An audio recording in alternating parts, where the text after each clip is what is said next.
In the rolling hills of Kentucky, where morning mist still clings to forgotten meadows, stand the crumbling remains of what was once Pleasant Hill, a Shaker community that vanished overnight in 1834. Over 300 souls simply disappeared without a trace, leaving behind only empty buildings and a silence so profound that locals still refuse to walk those grounds after dark. For nearly 2 centuries, the state of Kentucky has kept the official record sealed, buried in archives that few are brave enough to examine. But recently uncovered testimonies from a visiting Ohio inspector reveal a truth so horrifying that it challenges everything we thought we knew about America's religious communities. What happened at Pleasant Hill wasn't just a tragedy, it was 27 years of systematic terror disguised as holy devotion. Before we uncover the dark truth that authorities tried so desperately to hide, I need to ask something of you. This channel isn't for everyone, only for those brave enough to face the darkest corners of American history. If you are one of the select few who seeks these hidden truths, hit that subscribe button and let me know in the comments what state you're listening from. Now let's step back in time to discover how a family's greed transformed a sacred community into something far more sinister, a story that begins in hope but ends in shadows so deep that they still echo across Kentucky's fields today. What began in 1807 as a beacon of spiritual purity would become one of Kentucky's most carefully concealed secrets, orchestrated by a family whose corruption ran deeper than anyone could imagine. The year was 1807 and the Second Great Awakening was sweeping across Kentucky like wildfire, drawing men and women into new religious movements with promises of spiritual rebirth and divine order.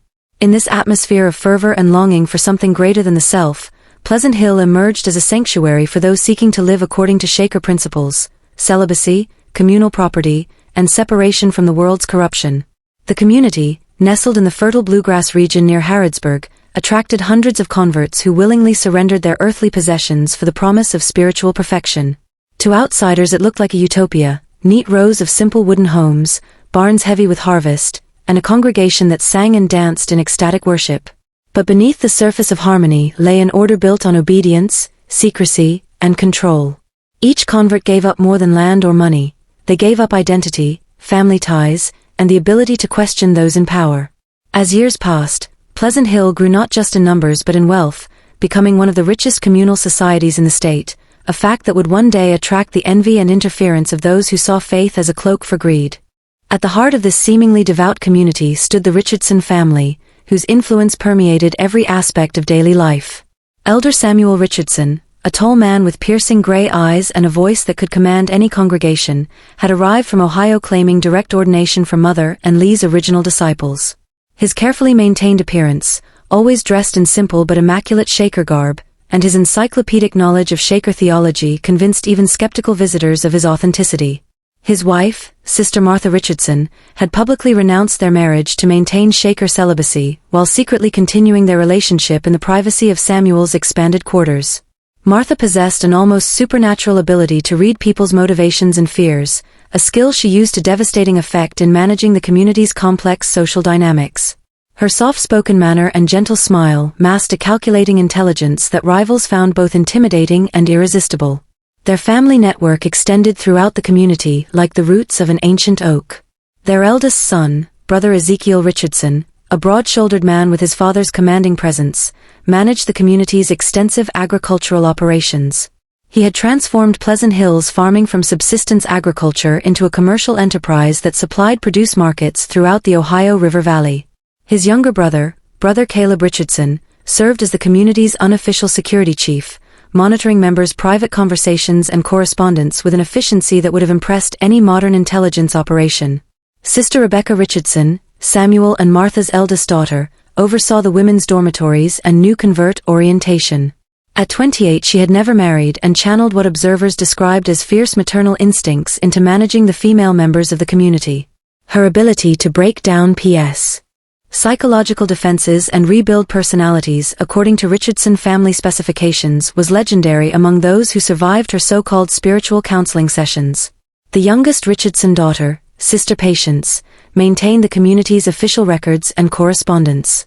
Despite being only 24, she possessed a gift for forgery that allowed her to craft convincing letters in any handwriting style after studying a person's writing for just a few days. Her meticulous record-keeping created the documentary facade that protected the family's operations from outside scrutiny. Samuel's brother, Brother Jeremiah Richardson, controlled the community's profitable furniture workshops. A master craftsman who had learned woodworking before the family's corruption began, Jeremiah maintained the quality standards that made Pleasant Hill furniture sought after throughout Kentucky and beyond. His workshops employed nearly 50 community members in what appeared to be dignified craftsmanship, but functioned more like a forced labor operation. Brother Isaiah Richardson, Samuel's cousin, managed their lucrative seed business, which supplied farmers throughout the region and added yet another stream of wealth to the family's growing empire. Distant customers provided perfect cover for activities that would have horrified his business partners. His gentle demeanor and obvious expertise in agricultural matters made him welcome at farms from Ohio to Tennessee, where his true purposes remained carefully hidden. Martha's sister, Sister Hannah Collins, supervised the community's kitchens and food distribution. Her control over nutrition allowed the family to reward compliance and punish dissent in ways that appeared natural to outside observers. Hannah had studied the effects of various herbs and substances, knowledge she applied with scientific precision to manage the community's psychological and physical health. Even the extended family played crucial roles. Samuel's elderly mother, Mother Sarah Richardson, served as a living symbol of the community's supposed spiritual authenticity. Her presence lent credibility to Samuel's claims of long-standing Shaker connections, while her apparent frailty made her an unlikely suspect in any wrongdoing. In reality, Mother Sarah was the family's strategic mastermind whose decades of experience in manipulation guided their long-term planning.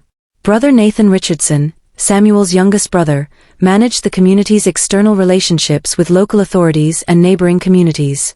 His charm and apparent sincerity had convinced Sheriff William Morrison of Mercer County that Pleasant Hill was a model religious community deserving protection and support.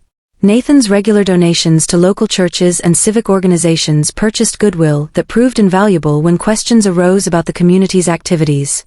The community's reputation spread throughout Kentucky and beyond.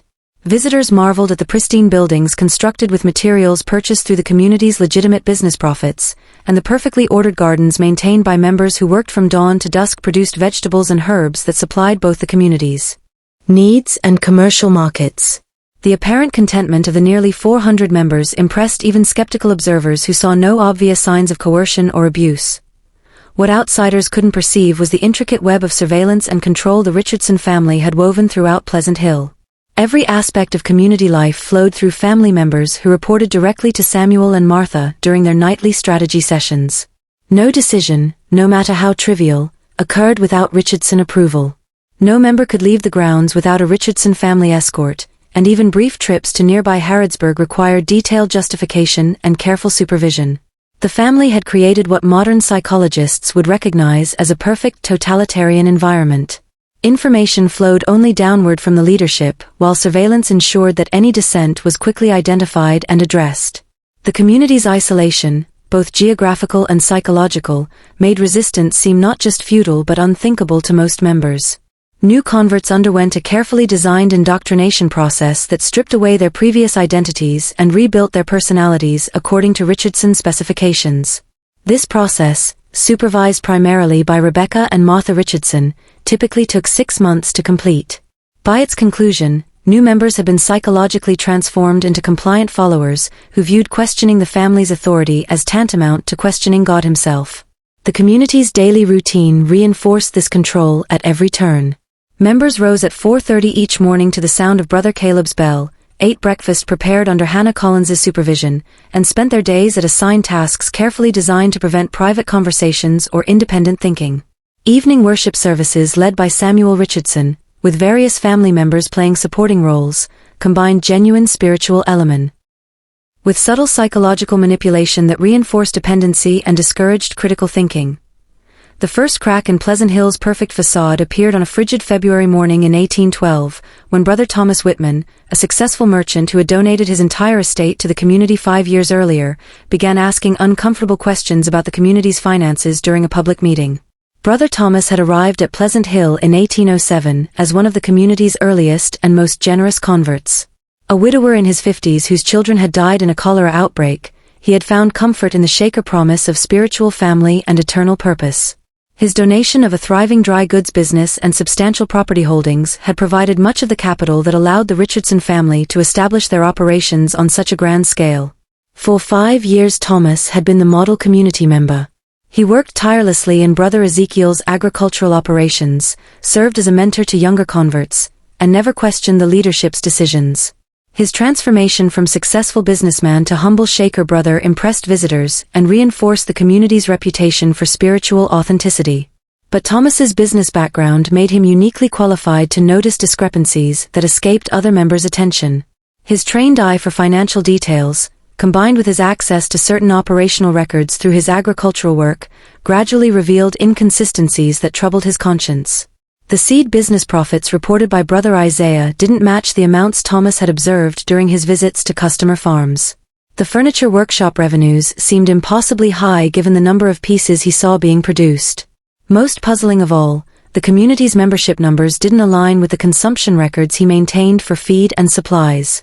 Brothers and sisters, Thomas stood during the monthly community meeting, his weathered hands holding several pages of carefully calculated figures. I've been praying about some concerns that weigh heavy on my heart. Our blessed community has prospered beyond measure, yet I see contradictions in our records that trouble my soul. The silence that followed was deafening around the packed meeting hall. Richardson family members exchanged glances that lasted mere seconds, but communicated volumes. Samuel Richardson's face remained serene, his hands folded peacefully in his lap, but those who knew him well noticed the subtle tightening around his eyes. Sister Martha's gentle smile never wavered, yet her knuckles whitened as she gripped her prayer book with increasing pressure. The seed business, Thomas continued, his voice gaining strength as he warmed to his topic. Brother Isaiah reported profits of $800 from Ohio customers last quarter, but when I delivered supplies to those same farms, I calculated sales that should have generated nearly $1,200. Where has this missing money gone? Brother Caleb Richardson rose from his seat near the door, ostensibly to check the room's temperature, but his movement positioned him between Thomas and the exit. Sister Rebecca's eyes never left Thomas's face, cataloging every expression and gesture for later analysis. Around the room, other Richardson family members made subtle adjustments to their positions, creating an almost imperceptible web of surveillance and control. Furthermore, Thomas pressed on, apparently oblivious to the dangerous territory he was entering. Our membership rolls show 400 souls, yet our food consumption suggests we're feeding barely 250. Brother Jeremiah's furniture workshops claim to employ 50 members, but I count only 37 who regularly report for that duty. These numbers don't reconcile, and as stewards of God's bounty, shouldn't we demand accuracy in our accounting? The response came not from Samuel but from Mother Sarah Richardson, whose elderly voice carried surprising authority across the silent hall. Brother Thomas, she said, her tone mixing gentle correction with unmistakable warning, your concerns show a heart still attached to worldly thinking. In our blessed community we trust that our leaders, guided by divine wisdom, manage all temporal matters for our spiritual benefit. Perhaps you need time for prayer and reflection to overcome these doubts that trouble your faith. Samuel Richardson nodded gravely, his expression radiating paternal concern for a wayward child. Brother Thomas, your dedication to our community's welfare touches my heart deeply, but perhaps your mind has been clouded by memories of your former worldly life. Sister Hannah, would you prepare Brother Thomas some of your special chamomile tea? I believe he needs rest and reflection to clear his thoughts of these troubling concerns. The meeting continued for another hour, but Thomas Whitman's questions had fundamentally altered the atmosphere. Other members avoided eye contact with him, suddenly finding urgent reasons to examine their prayer books or adjust their clothing. The Richardson family's responses to subsequent business items carried an underlying tension that hadn't existed before Thomas's intervention. That evening Thomas was found dead in his dormitory bed by Sister Rebecca, who discovered the body during her routine evening inspection of the men's quarters. Her tearful announcement to the gathered community painted a picture of peaceful transition. Brother Thomas passed gently in his sleep, called home by the Lord after confessing his sin of doubt during evening prayers. His last words were an apology for allowing worldly concerns to cloud his spiritual vision. The community accepted this explanation with the resigned faith they had been conditioned to embrace. After all, questioning the leadership's account of events was tantamount to questioning God's will. Brother Thomas's funeral the following day became a lesson about the dangers of allowing business concerns to interfere with spiritual submission. But young Sister Mary Coldwell, who cleaned the dormitories each morning, noticed details that would haunt her for decades. When she entered Thomas's room to prepare it for cleaning, she was struck by the bitter almond smell that lingered despite the windows being open all night.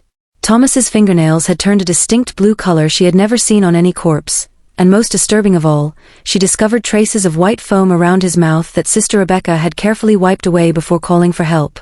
Mary watched in growing horror as Brother Caleb Richardson collected all of Thomas's personal papers, including the financial calculations that had started the crisis.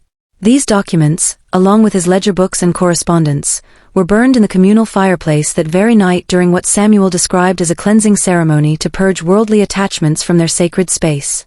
The community's reaction revealed how thoroughly the Richardsons controlled information flow and emotional responses. Within hours of Thomas's death, Sister Martha was leading prayer circles where members confessed their own doubts and worldly thoughts, creating an atmosphere where questioning leadership became synonymous with spiritual failure. Brother Ezekiel organized intensive work details that kept potential questioners busy from dawn to dusk, leaving no time for private conversations or independent reflection. Brother Jeremiah led evening discussions about the dangers of challenging spiritual authority, using Thomas as a cautionary tale of what happened when faith wavered and worldly concerns corrupted pure hearts. These sessions, which became a regular feature of community life, served the dual purpose of preventing future dissent while identifying members whose responses suggested they might harbor similar doubts. The most chilling aspect of the community's response was how quickly Thomas Whitman's memory was systematically erased. His personal belongings were redistributed within days, his work assignments transferred to other members, and his name removed from community records except for a brief death notice. Within a month it was as if Brother Thomas had never existed at all, his questions forgotten and his concerns dismissed as the ravings of a mind corrupted by worldly attachment. The Richardson family had transformed Pleasant Hill into a sophisticated criminal enterprise that generated enormous profits while maintaining an impeccable public reputation. The family's division of labor had evolved into a complex organizational structure that maximized efficiency while minimizing risk. Samuel Richardson maintained his role as spiritual leader and public face of the community, delivering inspiring sermons that drew new converts regularly while keeping existing members focused on heavenly rewards rather than earthly concerns. His charismatic presence had become legendary throughout Kentucky's religious communities, with ministers from other denominations frequently citing Pleasant Hill as an example of successful Christian living. Martha Richardson had developed what amounted to a science of psychological manipulation, studying each community member with the intensity of a naturalist observing specimens. Her methods for breaking down individual resistance and rebuilding personalities according to family specifications had become so refined that the process typically took only 3 to 4 months to complete. She maintained detailed psychological profiles on every member, updating them regularly based on observations from her network of female relatives and informants. The community's expansion had enabled more sophisticated criminal operations that generated multiple revenue streams. Brother Ezekiel Richardson's agricultural operations now supplied produce to markets in Louisville, Lexington, and Cincinnati, generating enormous profits that never appeared in the books shown to members. His workforce of unpaid community members, maintained through psychological coercion rather than physical restraint, provided labor costs that made Pleasant Hill farms impossibly profitable compared to conventional operations. Brother Jeremiah Richardson's furniture workshops had similarly expanded, producing pieces that were sold throughout the Ohio River Valley and marketed as authentic Shaker craftsmanship. The quality remained high because Jeremiah genuinely understood woodworking, but the labor was essentially slavery disguised as religious devotion. His workers put in 12 to 14-hour days producing furniture that sold for premium prices, with profits flowing entirely to the Richardson family's private accounts. The most insidious development was how the family had begun selling community members to buyers who operated plantations and industrial facilities throughout the South and Midwest. This human trafficking operation, coordinated primarily by Brother Isaiah during his seed business travels, provided the highest profit margins of any family enterprise while explaining the mysterious disappearances that might otherwise have attracted unwanted attention. The selection process for trafficking victims followed coldly calculated criteria. Younger members with valuable skills but dangerous independent tendencies were prime candidates, as were individuals whose family connections made their continued presence at Pleasant Hill potentially problematic. The buyers, who believed they were purchasing indentured servants rather than free citizens, paid substantial sums for workers who came with fabricated documentation proving their voluntary servitude. Sister Rebecca Richardson had become the family's specialist in breaking down new converts and identifying those suitable for different fates. Her psychological assessment process, disguised as spiritual counseling, enabled her to categorize newcomers into 3 groups: valuable long-term assets who would remain at Pleasant Hill, potential trafficking victims who could be sold for profit, and dangerous individuals who needed immediate elimination. Rebecca's methods combined genuine spiritual guidance with systematic abuse that created powerful trauma bonds between victims and their abusers. She had studied the conversion experiences of legitimate Shaker communities, then perverted these techniques to serve the family's criminal purposes. Her sessions left converts psychologically dependent on her approval, while stripping away their connections to previous identities and relationships. The community's isolation had become both geographical and psychological, with members existing in a closed information environment where the Richardson family controlled every source of knowledge and interpretation. Located on thousands of acres of family-controlled land, members rarely encountered outsiders except during carefully supervised visits to nearby towns. Even these excursions were managed by Richardson family members, who monitored all interactions and reported any conversations that suggested disloyalty. The family had cultivated extensive relationships with local authorities that provided protection from official scrutiny. Sheriff William Morrison of Mercer County had become essentially a paid ally, receiving regular donations to his campaign funds and personal accounts in exchange for his assumption that Pleasant Hill was a model religious community deserving protection rather than investigation. These relationships extended throughout the region's power structure. Brother Nathan Richardson's charm offensive had won allies among local merchants, politicians and religious leaders who viewed Pleasant Hill as a valuable economic and spiritual asset to their communities. The community's legitimate business operations provided substantial tax revenue and employment opportunities that made local officials reluctant to investigate rumors or complaints. The psychological control mechanisms had evolved to include elaborate rituals and ceremonies that reinforced member dependency while identifying potential dissidents. Samuel Richardson's worship services combined authentic Shaker elements with subtle psychological manipulation that created altered states of consciousness where critical thinking became impossible.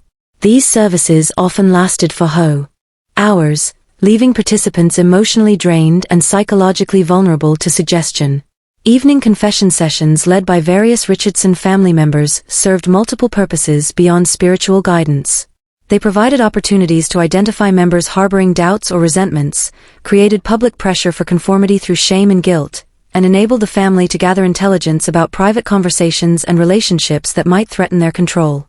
The confession process had become increasingly elaborate, with different family members specializing in extracting specific types of information. Sister Rebecca focused on relationships and emotional attachments that might enable resistance, while Brother Caleb concentrated on practical concerns like escape plans or contact with outside authorities. Sister Hannah monitored confessions for information about family members outside the community who might become problematic if they began asking questions.